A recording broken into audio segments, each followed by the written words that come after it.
I'm Valentina, 32 female. I live in a quiet city-suburb mix where the lawns are neat and most people know their neighbors. I work as a paralegal, a job that suits my personality perfectly. I find comfort in details, in order, and in the clear, undeniable logic of facts. For years, that sense of order was what kept me grounded, especially when it came to my family, where logic often took a backseat to emotion.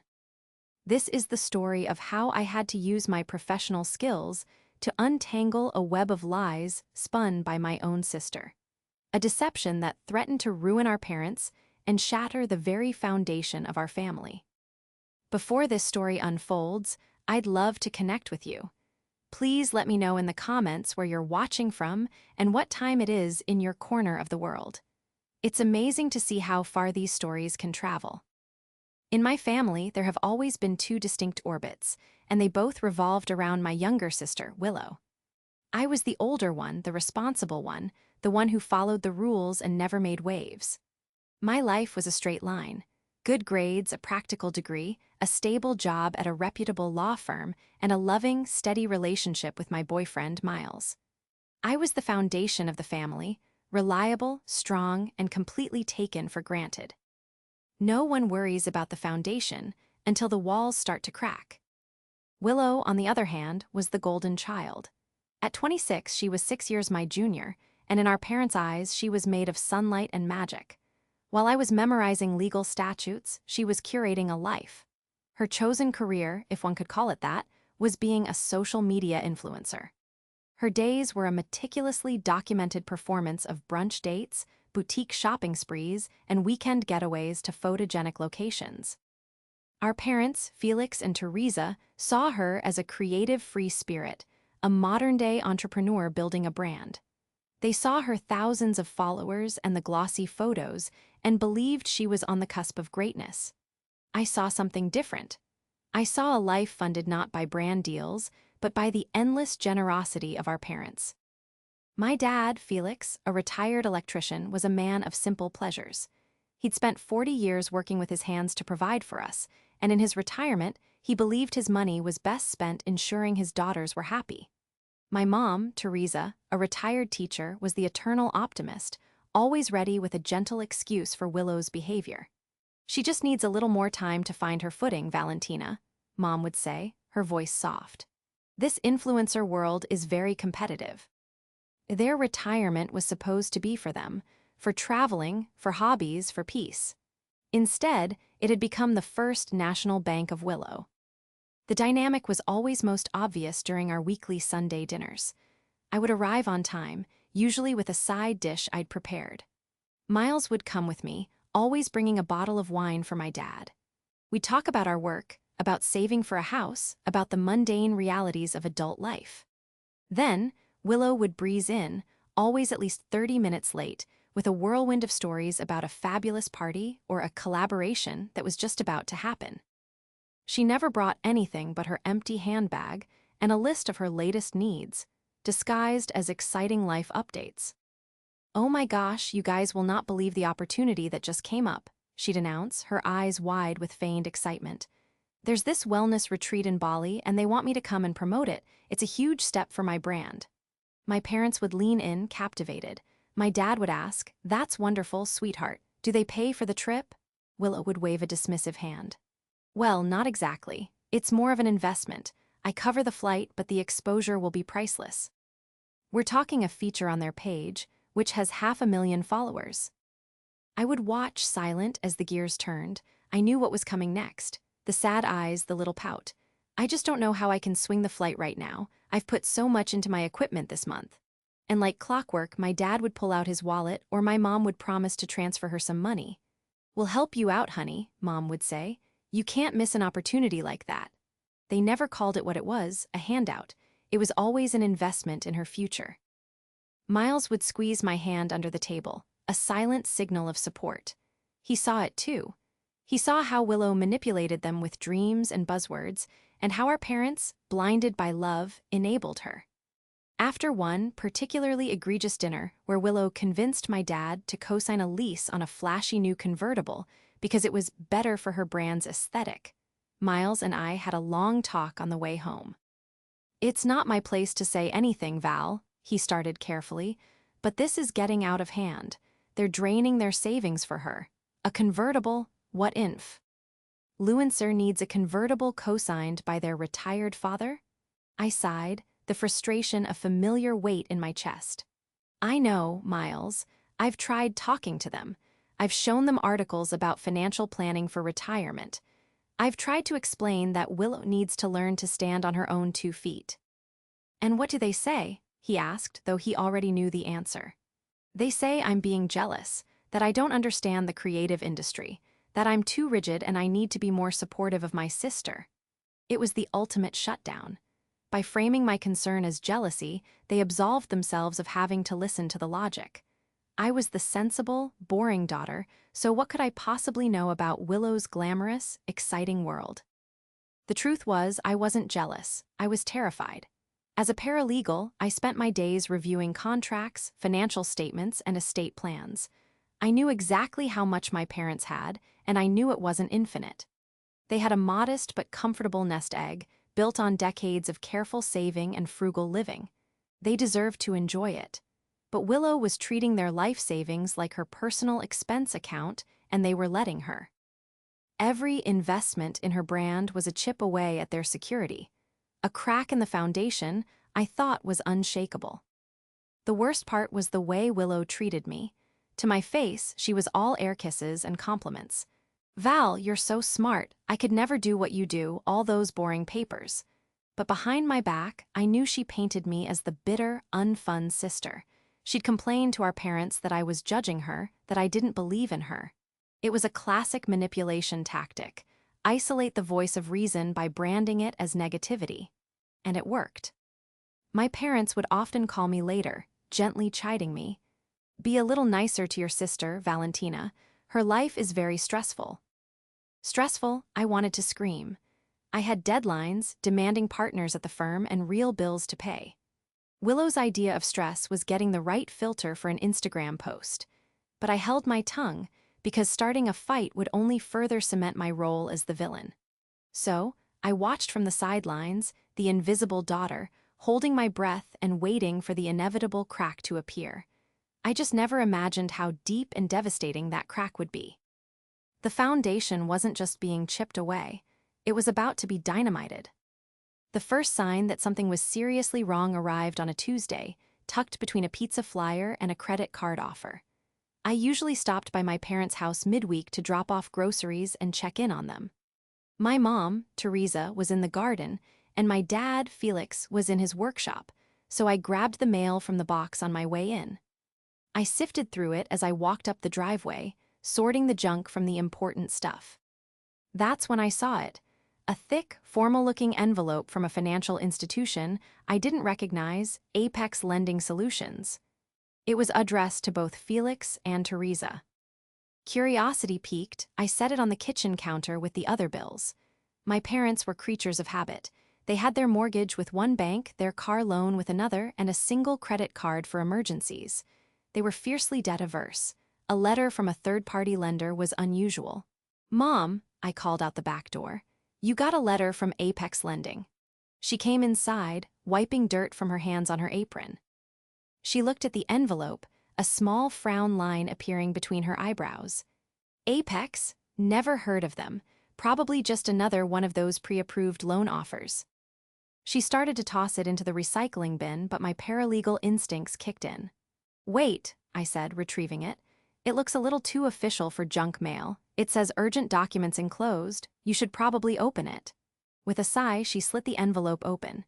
She pulled out a multi-page document. Her eyes scanned the first page, and her casual demeanor vanished. The color drained from her face. "Felix," she called, her voice suddenly tight and thin. "You need to see this." My dad came in from the garage, wiping grease from his hands with a rag. He saw my mom's expression and immediately sobered. "What is it, Tess?" She handed him the papers without a word. I watched as he read, his face hardening from confusion to disbelief, and then to a slow-burning anger I hadn't seen in years. He finally looked up, his eyes meeting mine. "It's a loan statement," he said, his voice gravelly. "It says we're 30 days past due on our first payment, for a $50,000 personal loan. The air in the kitchen turned to ice. $50,000. My parents wouldn't borrow $50 without a week of discussion. That's impossible, I said, taking the papers from his trembling hand. There has to be a mistake. Identity theft, maybe? I spread the documents across the kitchen table. It was a loan agreement dated 2M. Aunts prior. The terms were predatory, a high interest rate, a short repayment window, but the most chilling part was at the end. There, on the signature lines, were the names of my parents, Felix and Teresa. My dad jabbed a finger at the paper. "That's not my signature," he said firmly. My mom leaned over, her face pale. "And that's not mine. It's close, but it's not right." I looked closer. As a paralegal, I'd seen hundreds, if not thousands, of signatures. My mom was right. The loops were too perfect, the slant too deliberate. They were forgeries, good ones, but forgeries nonetheless. Someone had not only stolen their identity to apply for this loan, but they had also gone to the trouble of faking their signatures on the official agreement. "Okay," I said, shifting into work mode. My mind started racing through the necessary steps. Call the lender, file a police report, contact the credit bureaus. "Don't panic, we can fix this. The first thing we need to do is call this Apex Lending and report the fraud." My dad was already reaching for the phone, his face a thunderous mask. While he was on hold, I examined the rest of the paperwork. The loan application had been submitted online. The funds, a single lump sum of $50,000, had been dispersed via a wire transfer to a bank account. I didn't recognize the account number. My dad finally got a representative on the line and explained the situation. He put the phone on speaker. The woman on the other end was polite but firm. "Sir, we have a signed agreement and copies of your driver's licenses on file. The funds were transferred as requested. As far as we're concerned, this is a valid loan. You'll need to file a police report for identity fraud." She promised to flag the account but made it clear that until they received official documentation from law enforcement, the debt, and the overdue payment, was still their responsibility. After we hung up, a heavy silence fell over the room. My mom sat down heavily in a chair, her face in her hands. "Who would do this to us?" she whispered. My dad paced the floor like a caged animal. My mind was already compiling a list of possibilities. It had to be someone with access to their personal information, social security numbers, dates of birth, maybe even their driver's licenses. A random hacker seemed unlikely to go through the trouble of forging signatures for a physical document scan. This felt personal. Then a cold, sickening thought began to creep into my mind. It was a thought so ugly I tried to push it away, but it kept coming back, insistent and undeniable. I thought about the constant need for money, the investments in a non-existent career, the new convertible, the trips, the designer clothes. I thought about how Willow was always at their house, how she helped my dad with his computer sometimes, how she always knew where my mom kept important documents in her little home office. "Where did the money go?" I asked, my voice quiet.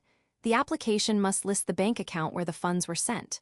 We looked at the document again. It listed a routing number and an account number at a large national bank. "Do you recognize this account?" I asked them. They both shook their heads. "We don't bank there," my dad said, but I had a feeling I knew who did. Willow had mentioned opening an account there a few months ago because they had a better app for content creators. The thought was a physical blow. It couldn't be. Not even Willow, with all her selfishness and entitlement, could be capable of something this cruel. Stealing from her own parents, forging their names, risking their entire financial future for what? More clothes, another vacation. It was monstrous. But the more I thought about it, the more the pieces fit together with a terrifying, gut-wrenching click. I looked at my parents. They were scared and confused, their sense of security shattered. They were thinking of outside threats, of faceless criminals on the internet. The idea that the call was coming from inside the house hadn't even occurred to them. And at that moment, I knew I couldn't tell them. Not yet. Accusing Willow without absolute, undeniable proof would destroy our family. They would see it as another instance of me being the jealous sister. They would defend her, and she would play the victim, and the real crime would be buried under a mountain of family drama. I had to be sure. I had to have proof that even their blind love couldn't deny. My role as the responsible daughter had just taken on a dark, new meaning. I wasn't just managing details anymore. I was about to become an investigator in a crime where my own sister was the prime suspect. For the next few days, I lived a double life. By day, I was Valentina, the diligent paralegal at Thompson and Crow, drafting memos and organizing discovery documents. By night, I was a detective, and my parents' cozy home was my crime scene. I told them I was handling the fraud claim, that I was dealing with the lender and the credit bureaus, and that they shouldn't worry. This bought me the time and space I needed to conduct my own investigation without raising their suspicions or causing them more distress. My first step was to look into Willow's life beyond the curated perfection she projected on social media. I started with her Instagram, but this time, I wasn't just scrolling past the glossy photos. I was analyzing them, looking for clues for a timeline. Her feed was a highlight reel of a life she couldn't possibly afford.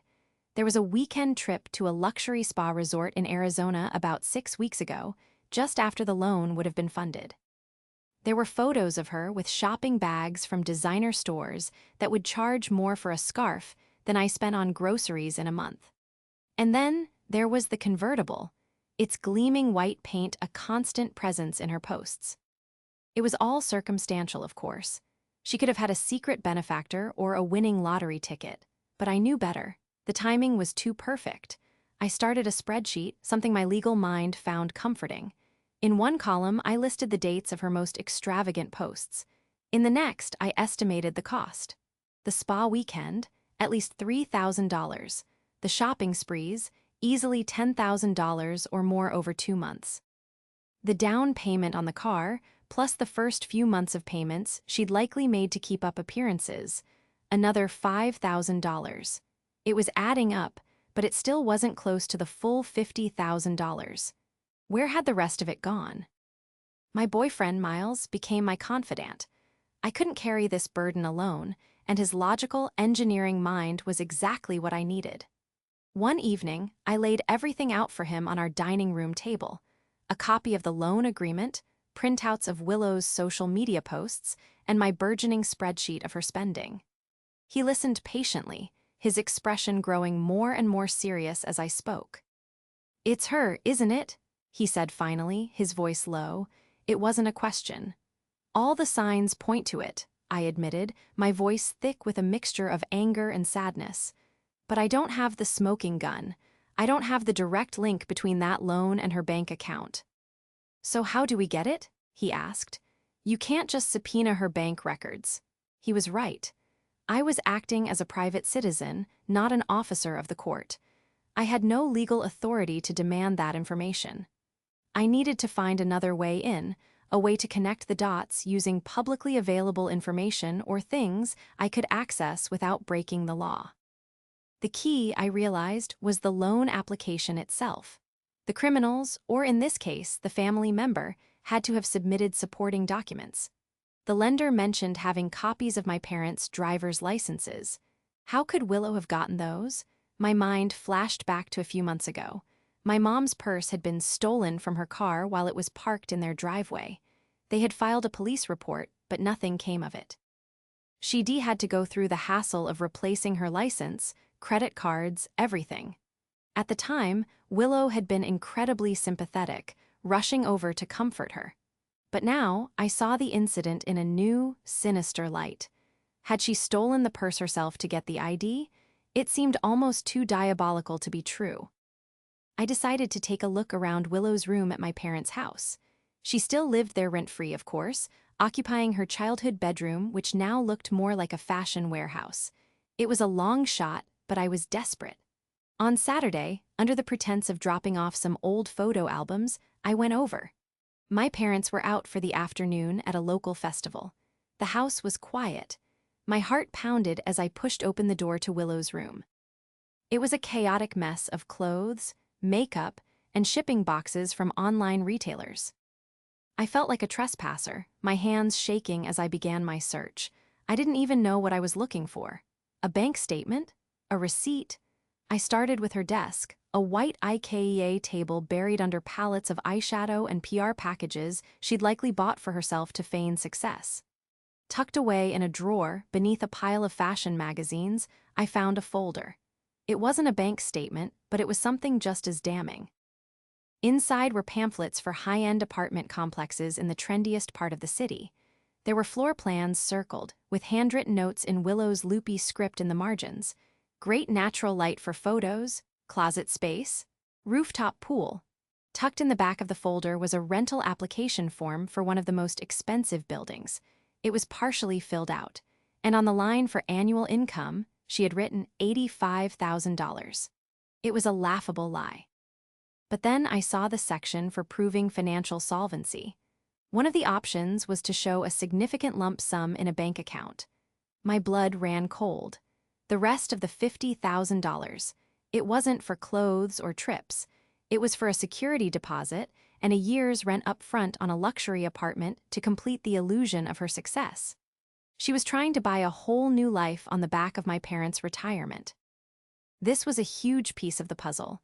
It provided the motive for needing such a large amount of cash, but it still wasn't the direct proof I needed. I left her room, carefully putting everything back exactly as I had found it. As I was about to leave the house, a thought struck me. My dad's computer. Willow was always helping him with it, claiming he was hopeless with technology. My dad kept a clunky old desktop in his small home office. I walked in and turned it on, the machine whirring to life slowly. I opened the web browser. The history was mostly what I expected: woodworking forums, news sites, fishing gear. But then I saw it. A few months back, there were several visits to the Apex Lending Solutions website. My dad would never have gone there. I clicked on the history link. It had been accessed multiple times over a 2-day period. Then I checked the downloads folder. My heart nearly stopped. There was a file named Loan Agreement Final, PDF, dated 2 months ago, and another one, Felix Sig, JPG, and another, Teresa Sig, PNG. She had scanned their signatures, probably from some other document, and saved them as image files. She had used my dad's computer to apply for the loan, upload the forged documents, and then had been sloppy enough not to wipe the hard drive clean. She probably assumed, correctly, that my dad would never know where to look. It was brazen, arrogant, and incredibly stupid. I quickly plugged in a USB drive I had in my purse and copied the files. This was it. This was the smoking gun, the digital paper trail, the direct link between the loan, the forgeries, and the computer in my parents' house that only one person besides them ever used. I felt a grim, hollow sense of victory. I had unmasked the life built on deceit. Now, I had to figure out how to reveal the truth without completely destroying the family I was trying to protect. With the files from my dad's computer secured on my encrypted USB drive, the full scope of Willow's betrayal was undeniable. I now had the digital breadcrumbs that led directly from the Apex Lending website to our family home. The signature files were the most damning evidence. I opened them on my own laptop back at my apartment, the crudely cropped images of my parents, names staring back at me. She had likely scanned an old birthday card or a signed check, and then pasted these images onto the digital loan agreement. It was the kind of shortcut a lazy, entitled person would take, not a sophisticated criminal. But having the evidence was one thing, presenting it was another. I couldn't just throw these files in my parents' faces. They were still in a state of fragile denial, clinging to the idea of a faceless hacker. The shock of learning it was their own daughter could be devastating, especially for my mom. I needed more. I needed to build a case so thorough, so ironclad, that no amount of tears or excuses from Willow could refute it. My legal training kicked in. I started assembling a dossier, a complete narrative of the fraud. I printed out the loan agreement from Apex Lending. I printed enlarged, high-resolution copies of forged signatures from the document. Then, I found an old, legitimate document my parents had both signed, their will, which I helped them draft a few years ago, and printed copies of their real signatures. I placed them side by side. To a layperson, the forgeries were convincing, but when compared to the real thing, the differences were obvious. The pressure was wrong, the spacing was off. They were tracings, not natural signatures. Next, I focused on the money trail. I still couldn't get her bank records, but I could get the next best thing. I went back to my spreadsheet of her spending. Using my knowledge of the local retail scene, I made it even more detailed. I went to the website of the designer store where she'd posed with shopping bags and found the exact items she was holding. I added their prices to my list. I researched the cost of her spa weekend in Arizona, including flights and hotel rates for those specific dates. I even got an online quote for the exact trim and model of her convertible. The numbers were staggering. The documented spending in the 2 months since the loan was funded was now well over $25,000. When I added the likely deposit and rent for the luxury apartment she was eyeing, the total came to almost exactly $50,000. It was a perfect match. The money wasn't just gone, it had been visibly, flagrantly spent on creating a fantasy life. The final piece of my investigation was the most difficult. I had to prove that the funds from Apex Lending had, in fact, landed in Willow's account. I looked at the wire transfer information on the loan document again. It had the routing number and the account number. I couldn't access the account, but perhaps I could verify its owner. I remembered a trick a senior partner at my firm once mentioned for verifying account details in fraud cases. It was simple, almost laughably so. I went to the website of the bank where Willow held her account. I used the send money to a friend feature, a common tool like Zelle or Venmo that many banks integrate into their apps. I entered Willow's phone number, which I obviously knew. Her name and profile picture popped up instantly, confirming she was a user. Then, the clever part. I initiated a tiny transfer, just $1. But instead of sending it to her via her phone number, I chose the option to send it directly to a bank account. I typed in the routing number and the account number from the Apex loan document. Before confirming the transfer, the system displayed a partial name verification to prevent errors. It showed the first name and last initial of the account holder, Willow W. My heart hammered against my ribs.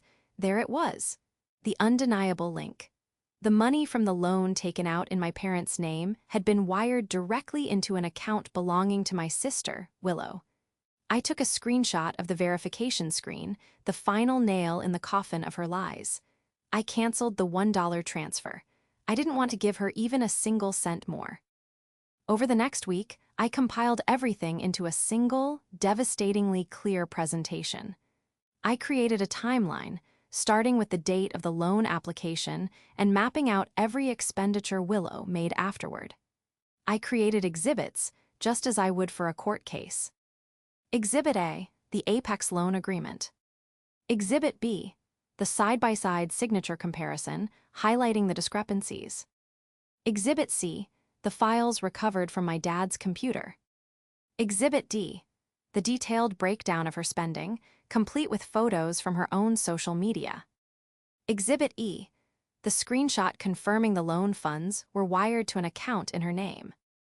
Miles watched me as I worked, his expression a mixture of awe and concern. "You're building a federal case against your own sister," he said one night as I was three-hole punching documents to put in a binder. "I know," I replied, my voice flat. "But what other choice do I have? If I just accuse her, she'll lie, she'll cry, she'll twist it all around and make me the bad guy. She'll tell Mom and Dad that I'm making it all up because I'm jealous. This is irrefutable. The paper trail can't be deleted and it can't be explained away. The facts have no emotion. They just are." I felt a strange detachment as I assembled the binder. The loving older sister part of me had receded, replaced by the cold, methodical paralegal. It was a defense mechanism. If I allowed myself to feel the full weight of the betrayal, the heartbreak of what this would do to my parents, I would crumble. Right now, I couldn't afford to crumble. I had to be the strong one, the foundation. I rehearsed what I would say, how I would present the information calmly and logically. I couldn't come at this with anger, because anger could be dismissed as hysteria. I had to be measured, precise, and unassailable. This wasn't just about exposing a lie anymore. It was about protecting my parents. They were on the hook for this debt. Their credit was being damaged. This W. As in a family squabble, it was grand larceny, and I had the paper trail to prove it. Now, all I needed was the right time and place to present it. The perfect opportunity presented itself in the form of a tradition: my mom's birthday. Every year, we celebrated with a special Sunday dinner. It was usually a happy occasion, a rare moment when the four of us would gather and, for a few hours, pretend to be the perfect family everyone thought we were. This year, however, it would be different. This year, it would be the stage for a reckoning. I called my mom to confirm the dinner plans. "Of course, sweetheart," she said, her voice sounding tired. The stress of the fraudulent loan was weighing on them, even though I'd assured them I was handling it. 7 o'clock. And Valentina, please, be nice to your sister. She's been a bit down lately. I had to bite my tongue to keep from saying something I'd regret. Down, I could only imagine. Perhaps the thrill of spending stolen money was wearing off, replaced by the fear of being caught. "I'll be on my best behavior, Mom," I promised, the words tasting like ash in my mouth. The plan formed in my mind, cold and clear.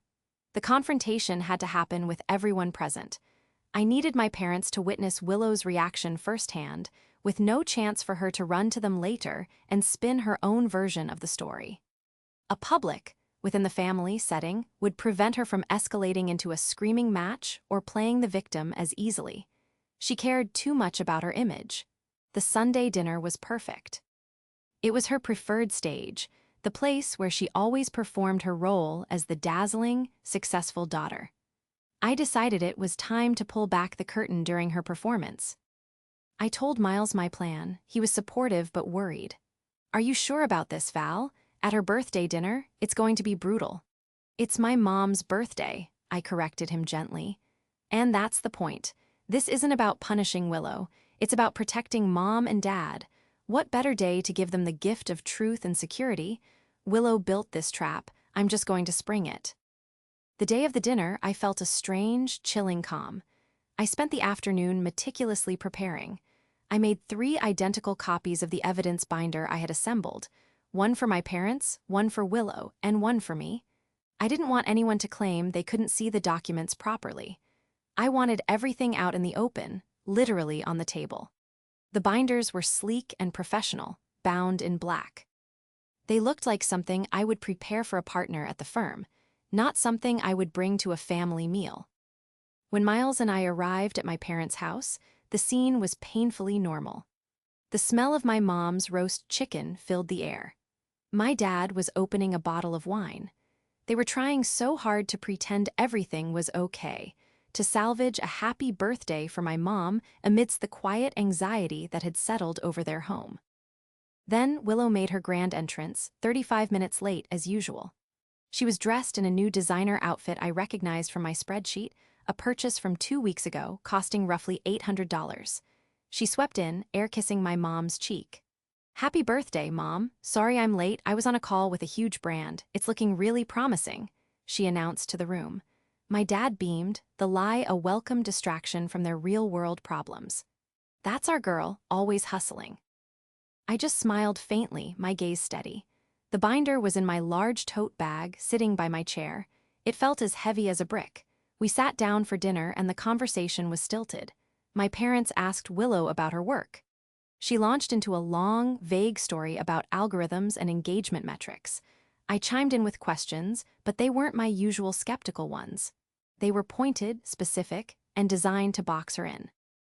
"That's so interesting," I said, my voice even. "So when a brand pays you, does it come as a direct deposit? Do you have to invoice them?" Willow looked at me, momentarily thrown off. Yeah, sometimes. It's complicated. You wouldn't get it."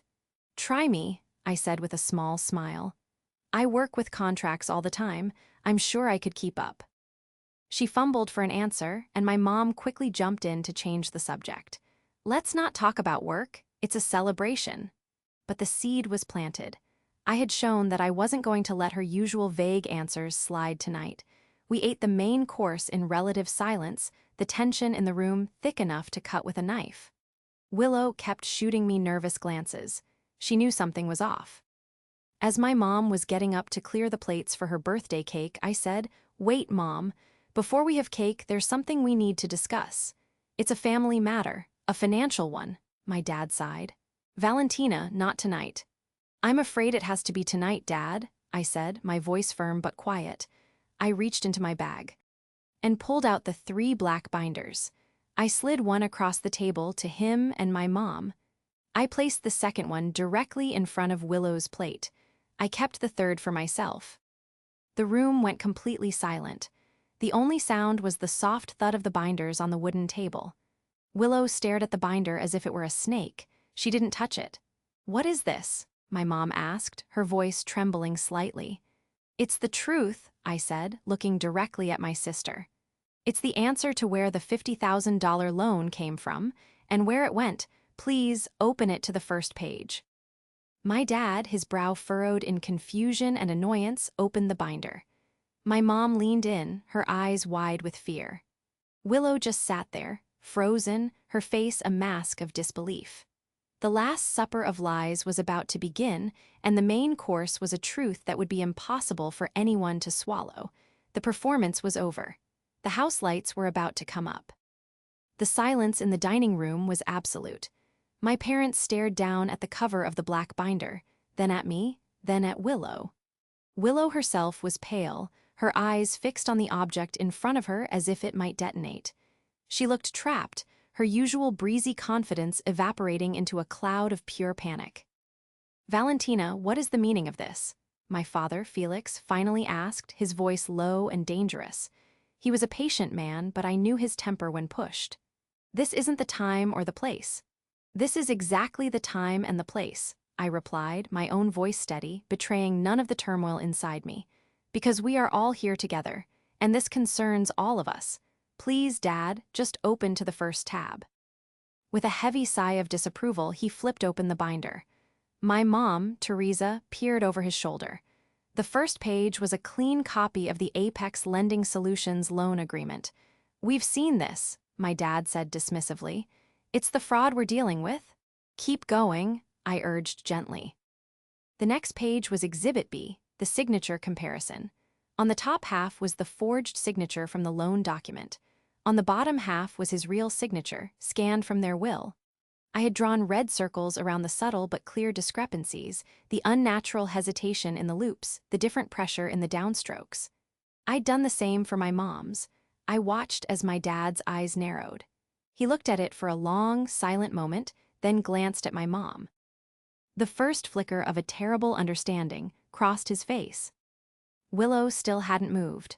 "Willow," I said, my voice soft but insistent, "you should probably look at yours, too. You need to see what we're seeing." She flinched as if I'd struck her. Slowly, as if it weighed 100 pounds, she opened her binder. My parents turned the page again. Exhibit C, printouts of the files from my dad's computer. The file names were listed in stark black and white. Felix Sig, JPG, Teresa Sig, PNG. My dad stared at the page, his face growing grim. "What is this? Where did this come from?" "From your computer, Dad," I said quietly. "In the downloads folder. From the same day the loan application was submitted to Apex." My mom let out a small, strangled gasp. She looked from the paper to Willow, her mind clearly struggling to connect the horrifying dots. "No," she whispered. "No, that can't be right." "It gets clearer," I said, my heart aching for her but knowing I had to continue. "Turn the page." Exhibit D was the multi-page breakdown of Willow's spending. It was a timeline of her lies, illustrated with her own Instagram photos. The spa weekend in Arizona, the designer shopping sprees, the down payment on the convertible. Each item was next to a date and a dollar amount. My parents scanned the pages, their expressions shifting from confusion to dawning horror. They were looking at a confession in glossy, filtered color. "Where would she get this kind of money, Valentina?" my mom asked, her voice pleading, still searching for another explanation. "She told us the brand deals were starting to come through." I took a deep breath. "That's the final page, Mom. Exhibit E," they turned to the last page. It was the screenshot from the bank's transfer portal. The one showing the funds from the loan being sent to an account holder named Willow W. It was the final, irrefutable link. The smoking gun. My dad slammed the binder shut. The sound echoed in the silent room like a gunshot. He didn't look at me. He looked straight at his youngest daughter. "Willow," he said, and his voice was terrifyingly calm. "Tell me this isn't true. Look me in the eye and tell me your sister made all of this up." All eyes were on Willow. She was trembling, her carefully constructed facade completely shattered. The color had drained from her face, leaving her makeup looking like a garish mask. Tears began to well in her eyes. It was her go-to move, the one that always worked, the one that always made my parents rush to her side, ready to forgive and comfort. But not this time. The evidence in front of them was too cold, too hard, too complete. She stammered, looking at my mom, her eyes begging for rescue. "Mom, she's twisting everything. She's always been jealous of me." The accusation was pathetic, a Hail Mary in a game that was already lost. My mom just stared at her, her face a canvas of heartbreak and disillusionment. For the first time, the jealousy excuse fell flat. It couldn't stand up to the mountain of facts on the table. "Don't you dare," my dad's voice cut through the air, sharp as glass. "Don't you dare try to make your sister the villain here. I asked you a question. Did you do this? Did you take out a loan in our names? Did you forge our signatures?" Willow's face crumpled. The manipulative tears turned into real, heaving sobs of a child who had finally been caught. She couldn't speak. She just nodded, her head bowing in shame. The sound that came from my mother was one of pure, unrestrained grief. It was a raw, wounded cry that seemed to tear through the very fabric of our family. My dad, Felix, who I'd rarely seen cry, just sat there, his face ashen, looking like he had aged 10 years in 10 minutes. The truth had been served, and it was choking them. "Why?" my dad whispered, his anger gone, replaced by a hollow, profound sadness. $50,000? Willow, we would have given you anything. All you had to do was ask." That was the most heartbreaking part. He still didn't understand that they had been giving her everything, and it hadn't been enough. She didn't just want their money, she wanted a life she hadn't earned, and she was willing to steal their future to get it. "I was going to pay it back," she finally wailed, the classic defense of someone who never had any intention of doing so. "I just needed a little help to get my brand to the next level. Then the money would have come pouring in. I would have paid it all back before you even knew." "Paid it back with what, Willow?" I asked, my voice devoid of emotion. "There is no brand, there is no next level, there are just clothes and trips and a car you can't afford. You didn't invest this money. You spent it. You stole our parents' retirement money so you could play dress-up on the internet." The accusation hung in the air, stark and ugly. The truth, in its entirety, was finally out. There was nowhere left for her to hide. The dinner was over. The lies had been consumed, and all that was left was the bitter taste of reality. The aftermath of the dinner was not a fiery explosion, but a slow, painful collapse. Willow's confession, a choked, tearful nod, had broken something in our parents that I wasn't sure could ever be repaired. The rest of the evening passed in a blur of surreal, quiet misery. My mom's birthday cake sat on the counter, untouched. Miles, my silent, steady support through all of this, quietly helped me clear the dinner plates as my family sat in stunned silence. There was no more yelling. My dad's anger had dissolved into a heavy, weary sadness. He seemed to have shrunk in his chair. My mom just cried, silent tears rolling down her cheeks as she stared at the wall, not looking at anyone. Willow, for her part, just sobbed, her head on the table, her body shaking with what I hoped was remorse, but was more likely self-pity at having been caught. Finally, my dad stood up. He walked over to Willow, and for a moment I thought he might comfort her, that old habits would die hard. But he didn't. He looked down at her and said, his voice completely devoid of warmth, "You have 1 week to pack your things and find somewhere else to live." Willow's head shot up, her face a mess of tears and shock. "What, Dad, no, where will I go?" "I don't know," he said, his voice flat. "But you will not stay in this house. You will sell the car you bought with that money. You will return every single item you can return. The rest you will sell. You will get a job, a real job, and you will pay back every single cent of that $50,000. I don't care how long it takes." This was a side of my father I had never seen. The endlessly indulgent, soft-hearted man was gone, replaced by someone who had been pushed past his breaking point. My mom didn't object. She just closed her eyes, as if his words were a painful but necessary surgery. I stepped in. "Dad's right," I said, my voice calm. "And there's the matter of the loan itself. We have to report this." "Report it?" Willow shrieked. "You can't, I'll go to jail." "That is a very real possibility," I said, looking her straight in the eye. "What you did is a felony. Forgery, identity theft, grand larceny. This isn't a family spat you can cry your way out of." We made a decision that night, a painful compromise. We wouldn't press criminal charges immediately on one condition. Willow had to cooperate fully in undoing the damage. The next morning, I took her to the bank. I had her withdraw every remaining dollar from her account, a little over $20,000, which had been earmarked for her apartment deposit. I watched her hand over the cashier's check, her face sullen. We transferred that money immediately to Apex Lending Solutions as a principal payment. Then came the hard part. I drafted a legally binding confession and a repayment agreement for her to sign. It detailed her crime, acknowledged the debt, and laid out a strict payment plan. She balked, but she had no choice. She signed it, her loopy signature looking shaky and uncertain for the first time. The document stated that if she missed a single payment, we would turn the confession and all the evidence over to the police. The week that followed was one of the strangest of my life. Willow moved through the house like a ghost, packing her fantasy life into cardboard boxes. The designer clothes, many with the tags still on, were photographed and listed on resale sites. The convertible was taken back to the dealership and sold at a significant loss. Watching her dismantle the life she had stolen to build was a grim, hollow victory. There was no joy in it. She found a room to rent on the other side of town and got a job as a waitress at a chain restaurant.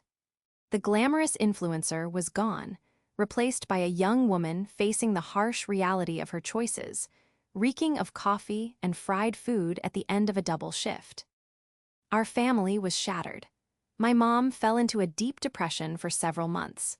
Her trust in the world and in her own judgment was broken. My relationship with her became strained, as she sometimes looked at me with a hint of resentment, as if I were the one who had brought the pain into our home, simply by telling the truth.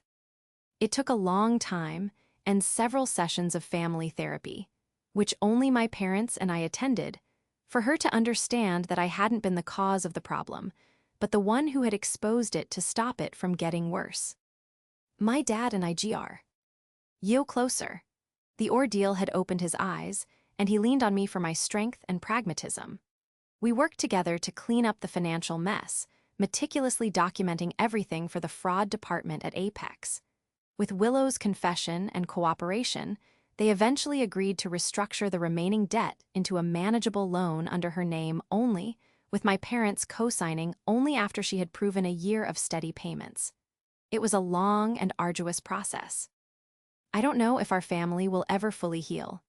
The trust between my parents and Willow is gone, perhaps forever. They see her occasionally for brief, awkward lunches. They are polite, but the warmth is gone. The blind adoration has been replaced by a cautious, painful distance. She is slowly paying back the money, her small monthly payments a constant reminder of her betrayal. As for me, my relationship with my sister is non-existent. She sees me as the one who ruined her life, and I see her as someone who was willing to sacrifice her own family for a shallow dream. There is no middle ground there. I no longer feel the weight of being the invisible foundation, but the cost of being seen was devastating. I protected my parents, but I lost a sister, or perhaps I simply lost the illusion of the sister I thought I had. Our family is redefined now, smaller and scarred, but standing on a foundation of hard, painful truth instead of beautiful, expensive lies.